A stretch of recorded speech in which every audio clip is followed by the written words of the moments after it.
नमस्कार, मी गणेश आवारी MH मराठीमध्ये आपल्या सगळ्यांचं स्वागत करतो। आज जागतिक आदिवासी दिन अकोले तालुक्यामध्ये मोठ्या धूमधडक्यात मोठ्या उत्साहामध्ये या ठिकाणी साजरा होतोय।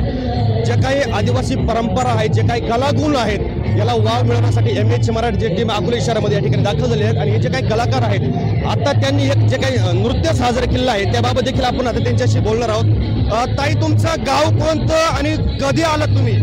आमचं गाव खानापूर, आम्ही आत्ताच आलो इतक्यात। तुम्ही जे आता जे काही नृत्य साजर केलंय त्याचं नाव काय, याची तयारी कशी केली आहे आणि ही सजावट कसं काय? आम्ही हे गाणं आम्ही आधी गर्दनीला केलं, तारपदाची आम्ही प्रॅक्टिस केली ना आधी, त्याच्यामुळे मग आम्ही ताई, हे डोक्यावरती जे लावलेलं हे काय, कसं? ते आंब्याचे पान आहे, ते आमची संस्कृती आहे आणि ही फडकी आमची शान आहे। आणि काय बोला, काय डोक्यावर जे लावलंय, जी काय सजावट आहे, ही परंपरा वगैरे सगळं तुम्ही टिकवण्यासाठी करतायत। पण जर आताचं जर युग जर आपण पाहिलं तर असं वेगवेगळं वाटतं, पण संस्कृती टिकवण्यासाठी आजही तुम्ही हे करतात, कसं शक्य होतं एवढं? आमची इच्छा आहे, आम्हाला आमची संस्कृती पुढे जपायची, त्यामुळे आम्ही हे करतो। काय नृत्य जे करतायत कसं दम लागत नाही का? कंटिन्यू तुम्हाला मी बघितलंय, केव्हाच तुम्ही डान्स करताय, तुम्हाला दम लागत नाही का? कसं एवढं होतं शक्य? लागतो, पण आम्हाला आमची संस्कृती जपायची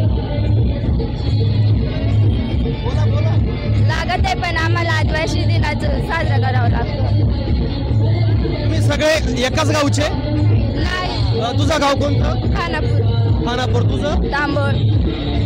तांबूरचे। तुझं? देवठाण। देवठाण। तुझं? खानापूर। खानापूर। तुझं? तांबोळ। तांबोळ। तांबोळ। खानापूर। खानापूर। खानापूर। देवठाण। देवठाण। मला हे नाही कळालं का तुम्ही वेगवेगळ्या गावांमधून आलेत, मग हे सगळा ग्रुप तुमचा तयार कसा झाला? Modern high school. Modern high school. हा, मॉडर्न हायस्कूलला आहे सर्व एकाच कॉलेजचे, शाळेपासून म्हणजे मॉडर्न हायस्कूलला सगळे सोबत आहेत, वेगवेगळ्या गावचे आहेत, पण आज दिनासाठी तुम्ही नृत्य या ठिकाणी साजर केलंय? हो, या ठिकाणी पण आणि गर्दनी गावात पण आम्ही साजरा करून आलोय। तिथं पण कार्यक्रम झालाय? हो, नक्कीच। या ज्या काही मुली ज्या काही आहेत, वेगवेगळ्या गावातील आहेत, मात्र अकोल्यातील जे काही मॉडर्न हायस्कूल आहेत त्या एका बॅचच्या या सगळ्या मुली आहेत। आणि जे काही त्यांनी नृत्य अकोले बस स्थानकाच्या समोर जे काय आहे स्टेज, आमदार डॉक्टर किरण लांबटे यांच्या माध्यमातून जे काही स्टेज उपस्थित करण्यात आलेलं आहे, त्या ठिकाणी यांनी नृत्य केलेलं आहे। आमची परंपरा काय आहे, आमची संस्कृती टिकावी, आमचा जो काही फडकी असेल, जे काही त्याची सजावट जी काही डोक्याची असेल ही टिकावी, यासाठी या मुलींनी जे काही मगाचं नृत्य आहे ते देखील या ठिकाणी सुंदर प्रकारे साजर केलेलं आहे। प्रतिनिधी सचिन खरातचा मी गणेश आवारे, MH मराठी, अकोले, अहिल्यानगर।